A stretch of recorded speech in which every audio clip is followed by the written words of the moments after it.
नमस्कार दोस्तों अगर आपको राजस्थान रॉयल्स और चेन्नई सुपर किंग्स के बीच खेला गया आईपीएल का 37वां और एक और सबसे रोमांचक महामुकाबला पसंद आया हो तो आप इस वीडियो को एक लाइक जरूर करें। दोस्तों इस वीडियो का लाइक टारगेट 400 लाइक्स का है, तो दोस्तों इस वीडियो को आप दिल से लाइक जरूर करें। दोस्तों आईपीएल 2023 के 37वें और सबसे रोमांचक महामुकाबले में फिर एक बार आईपीएल इतिहास की दो बड़ी टीमें एक दूसरे से भिड़ी। इस बार संजू सैमसन की राजस्थान रॉयल्स के सामने महेंद्र सिंह धोनी की चेन्नई सुपर किंग्स की टीम खड़ी थी। इस रोंगटे खड़े कर देने वाले महामुकाबले में राजस्थान के कप्तान संजू सैमसन ने टॉस जीता और पहले बल्लेबाजी का फैसला लिया और चेन्नई की टीम को पहले गेंदबाजी के लिए आमंत्रित किया। उसके बाद रनों की बारिश करने के इरादे से राजस्थान के दो बेहतरीन फॉर्म में चल रहे ओपनर बल्लेबाज मैदान में उतरे। यशस्वी जायसवाल और जॉस बटलर के कंधों पर इस महामुकाबले में अपनी टीम को एक विस्फोटक ओपनिंग शुरुआत दिलाने की बड़ी जिम्मेदारी थी। आपको बता दें कि और फिर राजस्थान की इस बेहतरीन फॉर्म में चल रही ओपनिंग जोड़ी ने इस मुकाबले में भी अपनी टीम को एक लाजवाब ओपनिंग शुरुआत दिलाई। खास करके दोस्तों यशस्वी जायसवाल इस मुकाबले में विस्फोटक अंदाज से बल्लेबाजी कर रहे थे। पारी का पहला ही ओवर डालने आया आकाश सिंह के इस ओवर में यशस्वी जायसवाल ने 3 चौके लगा दी। आपको बता दें कि यशस्वी जायसवाल इस मुकाबले में 180 की स्ट्राइक रेट से बल्लेबाजी कर रहे थे, तो वहीं जॉस बटलर भी उनका साथ बखूबी निभा रहे थे। इसी बीच देखते ही देखते इन दोनों ने अपनी अर्धशतकीय साझेदारी भी पूरी कर ली। आपको बता दें कि यशस्वी जायसवाल जॉस बटलर की इस लाजवाब बल्लेबाजी ने महेंद्र सिंह धोनी तक को सोच में डाल दिया था। राजस्थान की ओपनिंग जोड़ी इस मुकाबले में चेन्नई की गेंदबाजी के लिए सबसे बड़ा खतरा साबित हो रही थी, तो वहीं इसी बीच लाजवाब अंदाज से बल्लेबाजी कर रहे यशस्वी जायसवाल ने अपना अर्धशतक पूरा कर लिया। आपको बता दें कि जॉस बटलर और यशस्वी जायसवाल दोनों ने मिलकर लगभग पारी के 8वें ओवर तक बल्लेबाजी करी और अपनी टीम को 86 रनों तक पहुंचाया। लेकिन फिर पारी का 9वां ओवर डालने आए रविंद्र जडेजा ने कमाल करके दिखाया और सेट हो चुके जॉस बटलर को शिवम दुबे के हाथों कैच आउट करा दिया। आपको बता दें कि जॉस बटलर 21 गेंदों में 27 रन बनाकर आउट हो गए। जॉस बटलर के आउट हो जाने के बाद राजस्थान के कप्तान संजू सैमसन बल्लेबाजी करने मैदान में उतरे और फिर एक बार सेट हो चुके यशस्वी जायसवाल के साथ मिलकर कप्तान आपको बता दें कि संजू सैमसन ने राजस्थान की पारी को संभाला और फिर एक बार एक मजबूत साझेदारी बनाना शुरू कर दिया। जी हाँ दोस्तों, आपको बता दें कि फिर पारी के 14वें ओवर में गेंदबाजी डालने तुषार देशपांडे ने इस ओवर में चेन्नई की टीम के लिए एक ऐसी गेंदबाजी करके दिखाई कि जिसने एक बार फिर राजस्थान के खिलाफ चेन्नई की टीम के मुकाबले में वापसी कराई। जी हाँ दोस्तों, आपको बता दें कि 14वें ओवर की पहली ही गेंद पर तुषार देशपांडे ने राजस्थान के कप्तान संजू सैमसन को ऋतुराज गायकवाड़ के हाथों कैच आउट करा दिया। संजू सैमसन 17 गेंदों में 17 रन बनाकर आउट हो गए।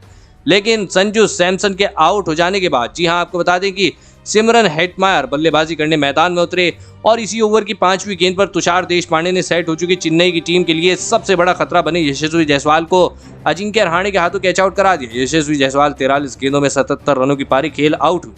अब आपको बता दें कि राजस्थान की टीम मुश्किल में थी।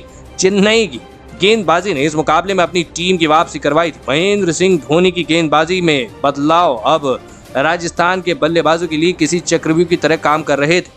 जी हाँ, धोनी आपको बता दें कि वहीं अब विकेट गिरने के बाद ध्रुव जुरेल बल्लेबाजी करने मैदान में उतरे, लेकिन दूसरे छोर पर बल्लेबाजी कर रहे सिमरन हेटमायर को इसी बीच महेश तीक्षणा ने क्लीन बोल्ड कर दिया। सिमरन हेटमायर 10 गेंदों में 8 रन बनाकर आउट हो गए। चेन्नई की गेंदबाजी अब इस मुकाबले में राजस्थान की बल्लेबाजी पर हावी हो चुकी थी।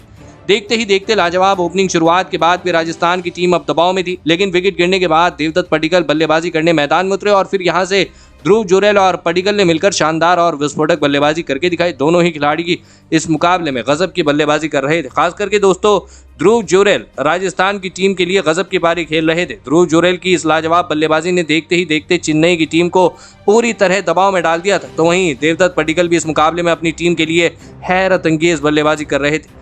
लेकिन फिर पारी के आखिरी ओवर में ध्रुव जुरेल को चेन्नई के कप्तान महेंद्र सिंह धोनी ने रन आउट कर दिया। लेकिन दोस्तों इसके बावजूद ध्रुव जुरेल की 15 गेंदों में 34 रनों की विस्फोटक पारी ने राजस्थान की टीम को एक बड़े लक्ष्य तक पहुंचाया और राजस्थान की टीम ने इस महामुकाबले में चेन्नई की टीम के आगे 202 रनों का एक बड़ा लक्ष्य रखा। उसके बाद राजस्थान से मिले इस लक्ष्य का पीछा करने 203 रनों का लक्ष्य का पीछा करने चेन्नई के दो बेहतरीन फॉर्म में चल रहे ओपनर दिग्गज बल्लेबाज मैदान में उतरे। ऋतुराज गायकवाड़ और डिवॉन कॉनवे के कंधों पर इस बड़े लक्ष्य का पीछा करते हुए अपनी टीम को इस मुकाबले में एक विस्फोटक ओपनिंग शुरुआत दिलाने की बड़ी जिम्मेदारी आ चुकी थी और इस मुकाबले में भी चेन्नई की ये ओपनिंग जोड़ी बेहतरीन फॉर्म में नजर आ रही थी। खास करके दोस्तों ऋतुराज गायकवाड़ इस मुकाबले में चेन्नई के लिए गजब की बल्लेबाजी कर रहे थे, लेकिन इसके बावजूद उनके साथी खिलाड़ी उनका ज्यादा देर तक नहीं निभा पाए और पारी का छठा ओवर डालने एडम जंपर ने डिवॉन कॉनवे को संदीप शर्मा के हाथों कैच आउट करा दिया। डिवॉन कॉनवे 16 गेंदों में 8 रन बनाकर आउट हो गए। आपको बता दें कि डिवॉन कॉनवे के आउट हो जाने के बाद अब चेन्नई की टीम की तरफ से अजिंक्य रहाणे बल्लेबाजी करने मैदान में उतरे और फिर यहां से अजिंक्य रहाणे और सेट हो चुके ऋतुराज गायकवाड़ ने चेन्नई की पारी को संभालने की पूरी कोशिश करी, लेकिन दोस्तों ऋतुराज गायकवाड़ अपने अर्धशतक से काफी नजदीक पहुंच चुके थे। लेकिन इसी बीच एडम जंपर ने ऋतुराज गायकवाड़ को भी देवदत्त पडिक्कल के हाथों कैच आउट करा दिया। ऋतुराज गायकवाड़ 29 गेंदों में 47 रन बनाकर आउट हो गए।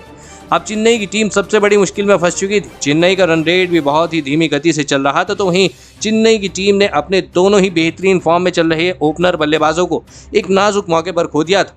लेकिन दोस्तों विकेट गिरने के बाद अब शिवम दुबे बल्लेबाजी करने मैदान में उतरे, लेकिन दोस्तों उनके साथ ही खिलाड़ी अजिंक्य रहाणे को इसी बीच रविचंद्रन अश्विन ने, जी हां आपको बता दें कि जॉस बटलर के हाथों कैच आउट करा दिया। अजिंक्य रहाणे 13 गेंदों में 15 रन बनाकर आउट हो गए। तो वहीं इसी ओवर में रविचंद्रन अश्विन ने विकेट गिरने के बाद बल्लेबाजी करने आए अंबाती रायडू को भी जेसन होल्डर के हाथों कैच आउट करवा दिया। आपको बता दें कि अंबाती रायडू बिना खाता खोले ही आउट हो गए। जी हां, राजस्थान की स्पिन गेंदबाजी इस मुकाबले में चेन्नई की टीम के लिए किसी बुरे सपने की तरह साबित हो रही थी। देखते ही देखते चेन्नई की टीम ने अपने टॉप ऑर्डर के 4 बड़े बल्लेबाजों को खो दिया था, लेकिन अब विकेट गिरने के बाद मोइन अली शिवम दुबे का साथ देने मैदान में उतरे और फिर यहां से शिवम दुबे ने अपने हाथ खोलना शुरू कर दिए। शिवम दुबे इस मुकाबले में खतरनाक अंदाज से बल्लेबाजी कर रहे थे। पारी का 14वां ओवर डालना है रविचंद्रन अश्विन जैसे अनुभवी गेंदबाज को शिवम दुबे ने लगातार 2 छक्के लगा दिए। रविचंद्रन अश्विन ने थोड़ी ही देर पहले चेन्नई के 2 बड़े खिलाड़ियों को एक ही ओवर में आउट कर दिया था और ऐसे बेहतरीन फॉर्म में चल रहे गेंदबाज पर शिवम दुबे ने 2 छक्के लगाकर राजस्थान की गेंदबाजी में डर का माहौल बना दिया था। तो वहीं मोइन अली भी अब अपने हाथ खोलते दिख रहे थे, लेकिन इसी बीच विस्फोटक बल्लेबाजी कर रहे मोइन अली को भी एडम जंपर ने, जी हां, संजू सैमसन के हाथों कैच आउट करा दिया। आपको बता दें कि मोइन अली इस मुकाबले में 12 गेंदों में 23 रन बनाकर आउट हो गए। चेन्नई की टीम लगातार अपने बड़े बल्लेबाजों को खोती जा रही थी। एडम जंपर की गेंदबाजी ने चेन्नई की बल्लेबाजी की धज्जियां उड़ा दी थी, लेकिन अब विकेट गिरने के बाद रविंद्र जडेजा शिवम दुबे का साथ देने मैदान में उतरे। लेकिन दोस्तों अब चेन्नई की टीम को आखिरी 4 ओवरों में जीत के लिए 74 रनों की आवश्यकता थी। मुकाबला अभी भी खत्म नहीं हुआ था, लेकिन रिक्वायर्ड रन रेट 18 के पार पहुंच चुका था।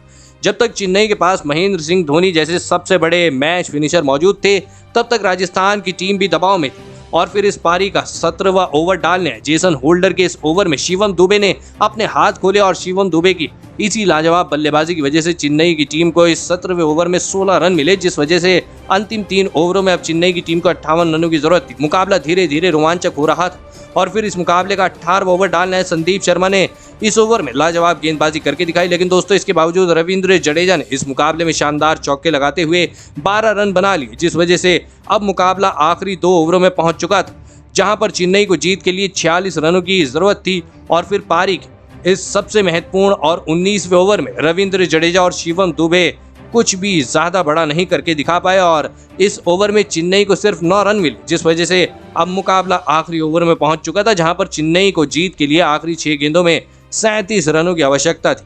अब चेन्नई की टीम अंतिम ओवर में 6 छक्के लगाकर इस मुकाबले को बचा सकती थी, लेकिन राजस्थान की गेंदबाजी ने ऐसा होने नहीं दिया और अंत में जाकर चेन्नई की टीम को राजस्थान की टीम ने 32 रनों से मात देकर इतिहास रच दिया। दोस्तों इस रोंगटे खड़े कर देने वाले महामुकाबले में राजस्थान की जीत में सबसे बड़ी भूमिका निभाई राजस्थान के ओपनर बल्लेबाज यशस्वी जायसवाल ने। जी हाँ दोस्तों, आपको बता दें कि यशस्वी जायसवाल ही राजस्थान के इकलौते ऐसे बल्लेबाज थे जिन्होंने इस मुकाबले में ऐसी गजब की बल्लेबाजी करके दिखाई, जिस कारण राजस्थान चेन्नई जैसे खतरनाक बल्लेबाजी वाली टीम के आगे इतना बड़ा लक्ष्य रख पाए। यशस्वी जायसवाल ने इस मुकाबले में 43 गेंदों में 77 रनों की गजब की पारी खेली और अंत में जाकर इसी लाजवाब बल्लेबाजी के चलते चेन्नई की टीम को राजस्थान की टीम हरा पाई। तो दोस्तों आप यशस्वी जायसवाल की इस मुकाबले में गजब की बल्लेबाजी के लिए उन्हें 10 में से कितना अंक देना चाहेंगे? आप अपनी राय नीचे कमेंट में देना बिल्कुल भी ना भूलें। धन्यवाद।